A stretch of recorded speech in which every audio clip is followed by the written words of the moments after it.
Hi guys, welcome back with me again in this channel. On today's tutorial, I'm gonna show you how you can add music from your computer library to the CapCut PC. So if you want to add music or audio, you don't need to go to the audio menu at the top, but you need to click on the media option. So just click on the media, click on the local, and you'll find the import button in here. So what you need to do to add the music is just click on this button.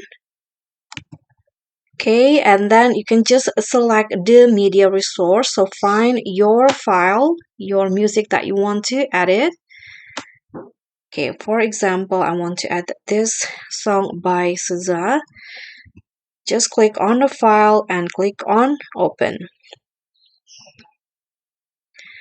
And after that, the audio will be added to the media here, and you can use it whenever you like.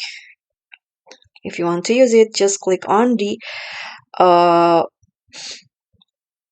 audio and click on the plus icon to add it to the track. Okay guys, so that's all from me. Thank you so much for watching. Please don't forget to subscribe, click on a like, leave a comment, and click on the thanks button. Bye!